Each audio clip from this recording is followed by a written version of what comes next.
예배는 신앙의 중심입니다.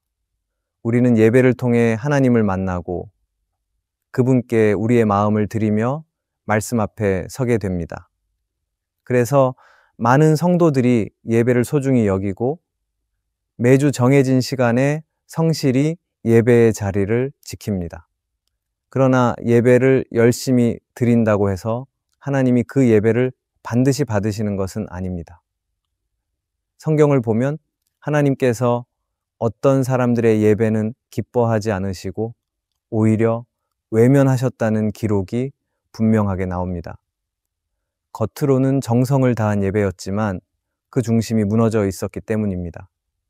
입술로는 하나님을 찬양하면서도 마음은 멀어져 있었고 예배 시간에는 경건해 보였지만 삶에서는 하나님의 뜻을 따르지 않았습니다. 하나님은 외적인 열심보다 중심의 진실함을 보십니다. 그래서 예배를 아무리 열심히 드려도 삶이 따르지 않으면, 회개 없는 예배를 반복하면 결국 하나님은 그 예배를 외면하신다는 사실을 우리는 진지하게 받아들여야 합니다. 오늘 이 말씀을 통해 하나님이 외면하시는 예배가 어떤 예배인지 살펴보며 우리 예배의 중심을 다시 세우는 시간이 되길 바랍니다. 진심으로 드리는 예배, 삶으로 연결되는 예배로 나아가기 위해 지금 우리의 모습을 돌아보아야 할 때입니다. 첫째, 하나님은 삶의 순종 없이 예배로 감정만 채우는 사람을 외면하십니다. 하나님께서 받으시는 예배는 감동적인 분위기나 눈물 섞인 고백에서 끝나지 않습니다. 예배에서 아무리 뜨겁게 찬양하고 진지하게 기도했다 하더라도 그 이후의 삶에서 하나님의 뜻대로 살지 않는다면 그 예배는 하나님 보시기에 의미 없는 소리가 될 수 있습니다. 예배는 우리의 마음을 움직이는 자리이기도 하지만 그 감동이 반드시 순종으로 이어져야 진짜 예배가 됩니다. 하나님은 감정을 채우기 위한 도구로 예배를 사용하는 것을 기뻐하지 않으십니다. 예배는 감동을 받는 곳이 아니라 결단을 내리고 삶을 바꾸는 자리이기 때문입니다. 예배가 끝나면 다시 일상으로 돌아가야 합니다. 그 일상에서 말과 행동이 예배 때의 고백과 연결되어야 예배는 열매를 맺습니다. 그러나 많은 사람들은 예배 안에서는 진심으로 하나님을 사랑한다고 고백하면서도 일상에서는 그 고백을 외면한 채 살아갑니다. 그렇게 되면 예배는 감정적인 만족으로만 남고 삶은 여전히 자기중심적인 방식으로 흘러가게 됩니다. 결국 하나님은 그런 예배를 받지 않으시고 오히려 외면하실 수 있습니다. 성경에 나오는 사울 왕의 이야기는 이 점을 분명하게 보여줍니다. 사울은 하나님의 명령을 부분적으로만 순종했습니다. 아말렉을 진멸하라는 하나님의 말씀을 듣고도 좋은 가축과 물건은 남기고 자신에게 유리한 방식으로 순종을 바꾸었습니다. 그리고는 하나님께 제사를 드리려 한다고 말하며 그것을 핑계 삼았습니다. 그러나 하나님은 사무엘 선지자를 통해 이렇게 말씀하셨습니다. 순종이 제사보다 낫고 듣는 것이 수양의 기름보다 낫다고 하셨습니다. 결국 사울은 제사를 드렸지만 하나님의 뜻에 온전히 순종하지 않았기에 하나님께 버림받고 말았습니다. 제사를 드렸다는 사실이 중요한 것이 아니라 하나님의 말씀을 듣고 삶으로 그대로 따르는 것이 예배의 본질임을 하나님은 분명히 하신 것입니다. 오늘날 우리도 마찬가지입니다. 예배를 드렸다는 것만으로 만족해서는 안 됩니다. 예배가 끝난 뒤 삶이 달라져야 합니다. 하나님의 말씀에 순종하고 관계 속에서 인내하고 사랑하고 정직과 겸손으로 살아가려는 노력이 있어야 합니다. 그런 순종이 없다면 예배는 단지 감정적인 위로로 끝나버릴 수 있습니다. 그리고 하나님은 그런 예배를 외면하실 수 있습니다. 진짜 예배는 마음만 움직이는 것이 아니라 내 삶 전체를 움직이게 하는 것입니다. 하나님은 예배 속에서 내 감정을 받기보다 그 감정을 통해 삶을 바꾸는 것을 원하십니다. 그러므로 우리가 드리는 예배가 하나님께서 기뻐하시는 예배가 되기를 원한다면 반드시 그 감동이 삶의 순종으로 이어져야 합니다. 하나님은 예배에서 울며 고백하는 자보다 예배 후에 조용히 순종하는 자를 찾으십니다. 이것이 하나님께서 받으시는 참된 예배입니다. 둘째, 하나님은 회개 없는 찬양과 기도를 반복하는 사람을 외면하십니다. 예배 안에서 우리는 찬양하고 기도하며 하나님께 나아갑니다. 그러나 그 찬양과 기도가 회개 없이 반복된다면 그것은 형식만 남은 예배가 될 수 있습니다. 하나님은 우리의 입술보다 마음을 보십니다. 아무리 찬양의 가사가 아름답고 기도의 표현이 진실해 보여도 그 중심에 회개가 없다면 하나님께서 받으실 수 없습니다. 왜냐하면 하나님은 죄를 인정하지 않은 채 드리는 예배를 기뻐하시지 않기 때문입니다. 사람들은 종종 예배를 통해 위로받고 싶어 합니다. 그러나 위로는 회개 위에 세워져야 합니다. 죄에 대한 진지한 자백과 돌이킴이 없으면 그 위로는 잠깐의 감정일 뿐 변화로 이어지지 않습니다. 진정한 예배는 죄를 인정하고 내려놓는 자리입니다. 찬양도 기도도 회개 위에 서 있을 때에야 하나님께 상달됩니다. 그렇지 않으면 하나님은 그 찬양과 기도를 듣지 않으십니다. 겉으로는 예배를 드리고 있지만 하나님과의 관계는 단절된 상태가 되는 것입니다.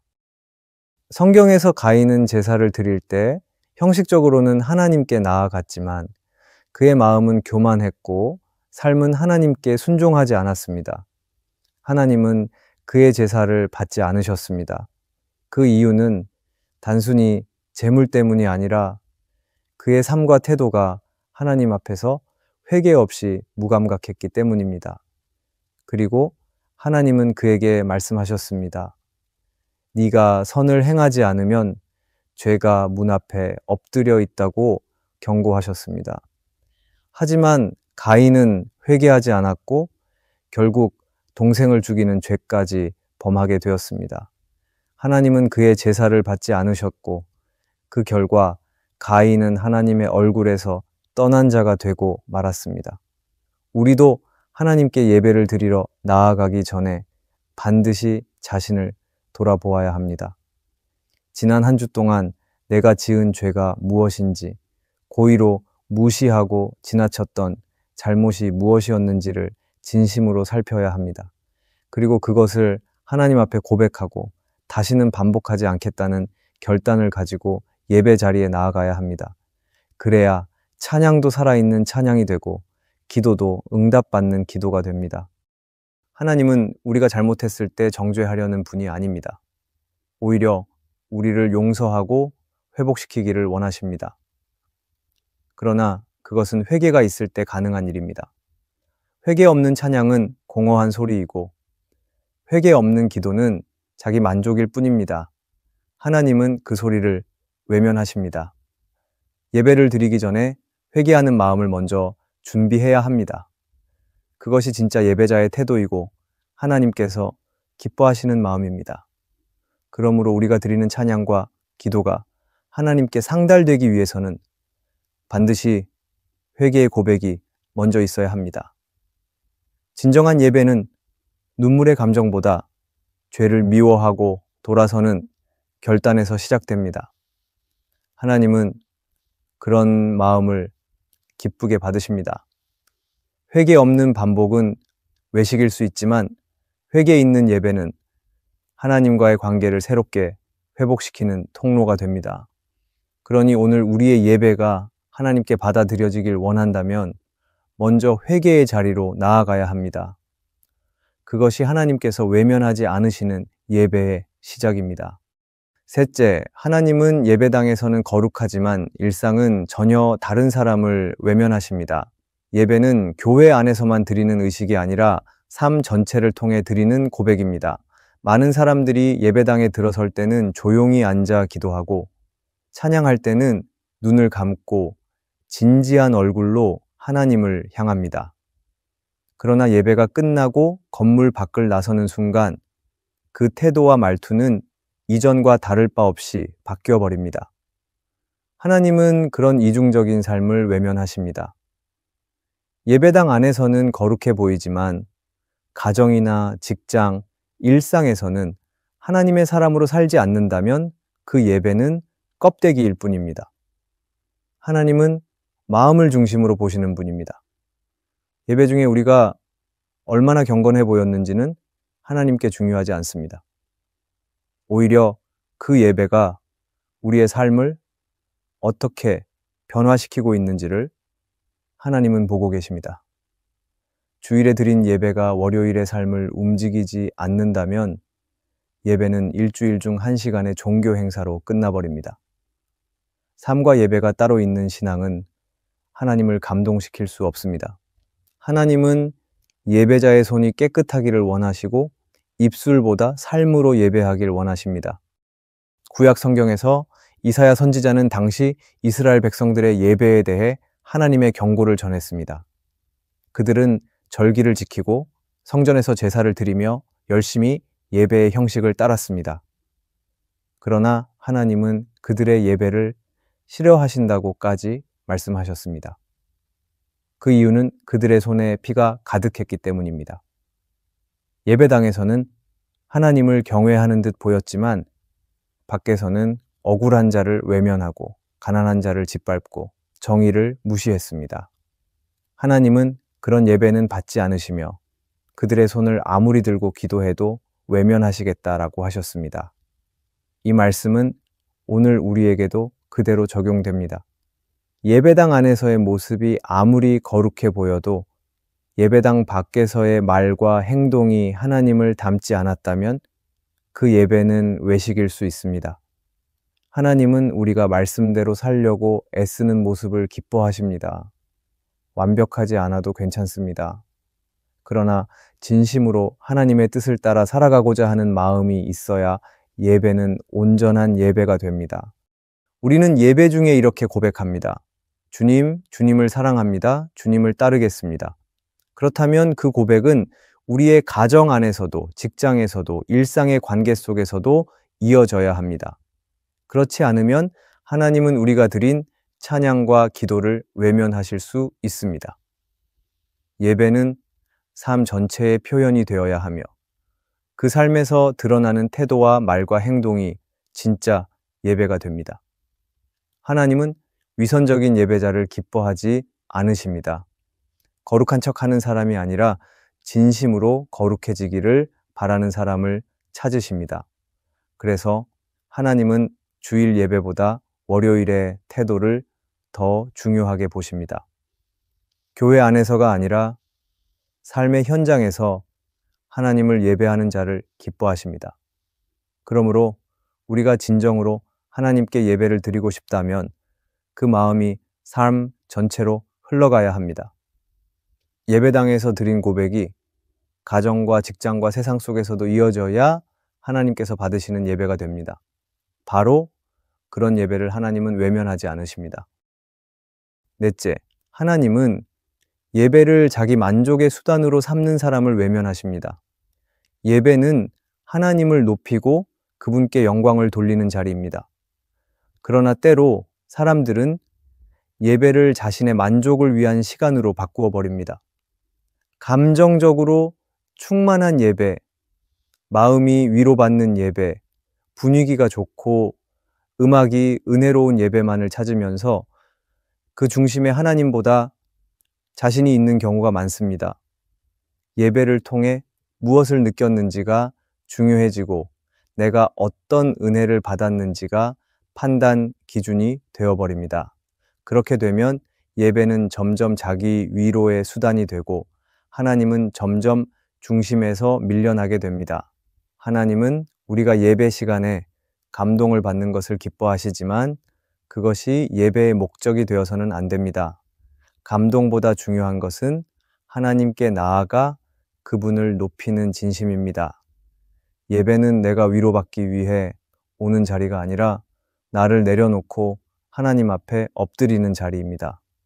그 중심이 바르지 않으면 아무리 눈물이 있고 손을 들고 찬양해도 하나님은 그 예배를 기쁘게 받지 않으십니다.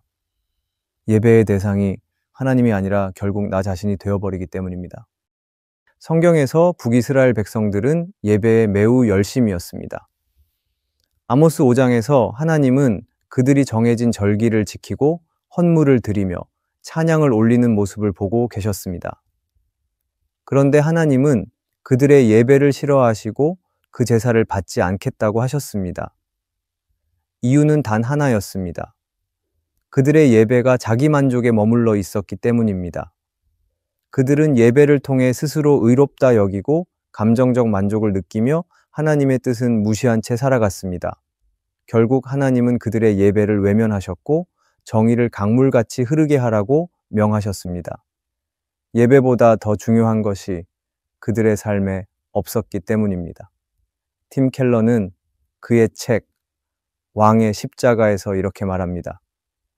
예배는 나를 위한 것이 아니라 나를 벗어나 하나님을 바라보는 것입니다. 이 말은 예배가 내 감정에 집중되는 것이 아니라 나를 벗어나 하나님을 중심에 두는 진정한 만남이라는 뜻입니다. 예배의 목적이 내 만족이 되면 예배는 곧 나를 높이는 행위로 바뀌게 됩니다. 그러나 예배가 하나님의 영광을 위한 것이라면 때로는 감정이 충만하지 않아도 눈물이 없어도 하나님께서 기뻐하시는 예배가 될 수 있습니다. 우리의 예배가 나를 채우기 위한 시간이 되어서는 안 됩니다. 물론 하나님은 우리의 연약함을 아시기에 때때로 위로도 주시고 힘도 주십니다. 그러나 예배의 중심은 언제나 하나님이셔야 합니다. 하나님을 바라보고 그분께 반응하는 시간이 될 때 우리는 진짜 예배를 드리고 있는 것입니다. 그럴 때 하나님은 그 예배를 결코 외면하지 않으십니다. 반대로 내가 무엇을 얻기 위해 예배의 자리에 앉는다면 하나님은 그 마음을 아시고 그 예배를 기뻐하지 않으실 수 있습니다. 예배는 감정의 충전소가 아니라 영혼의 헌신이 드러나는 자리입니다. 하나님을 사랑하기에 나아가는 시간이고 나를 내려놓고 그분의 말씀에 순종을 결단하는 순간입니다. 그러므로 예배의 기준이 내가 아니라 하나님이 되어야 합니다. 그렇게 예배의 방향을 바르게 정할 때 하나님은 그 예배를 받으시고 은혜를 넘치도록 부어주십니다. 예배가 나를 위한 시간이 아니라 하나님을 위한 시간이 될 때 그때 우리는 진짜 예배자가 됩니다. 오늘 함께 나눈 말씀을 통해 하나님이 외면하시는 예배의 모습을 살펴보았습니다. 감정만 채우고 순종하지 않는 예배, 회개 없이 반복되는 찬양과 기도, 예배당 안에서는 거룩해 보이지만 일상에서는 전혀 다르게 살아가는 모습, 그리고 예배를 자기 만족의 도구로 삼는 태도는 모두 하나님이 기뻐하실 수 없는 예배입니다. 하나님은 진심과 진실함을 찾으십니다. 예배는 예배 시간으로 끝나지 않습니다. 예배 후의 삶이 이어져야 비로소 그 예배는 완성됩니다. 회개의 자리에서 드려진 예배, 말씀에 순종하려는 결단이 담긴 예배, 일상의 삶에서도 하나님을 향해 정직하게 살아가려는 마음이 담긴 예배, 그것이 하나님께서 기뻐하시는 예배입니다. 이제 우리는 예배를 통해 감정만을 채우는 자가 아니라 삶으로 하나님께 반응하는 참된 예배자가 되어야 합니다. 그 자리를 지키고자 결단할 때 하나님께서는 우리의 예배를 귀하게 여기시고 그분의 뜻을 이루어 가실 것입니다. 오늘의 말씀이 은혜가 되셨다면 댓글에 아멘이라고 적어주시면 감사하겠습니다. 여러분들이 남겨주시는 댓글은 정말 큰 힘이 됩니다. 그리고 여러분들이 눌러주시는 좋아요와 구독도 큰 힘이 됩니다. 오늘도 함께 해주셔서 감사합니다. 기도하겠습니다. 하나님, 우리의 예배가 형식이 되지 않게 하시고 진심과 순종으로 드리는 예배가 되게 하소서. 감정에만 머무르지 않고 삶으로 이어지는 예배를 드릴 수 있도록 우리의 마음을 다스려 주소서. 회개 없는 예배를 멈추게 하시고 주의 말씀 앞에 정직하게 서게 하소서. 예배당 안에서만 거룩한 것이 아니라 일상 속에서도 하나님을 드러내는 자 되게 하소서. 모든 예배 가운데 주님이 중심 되시고 우리가 온전히 주님께 나아가게 하옵소서. 예수님의 이름으로 기도합니다. 아멘.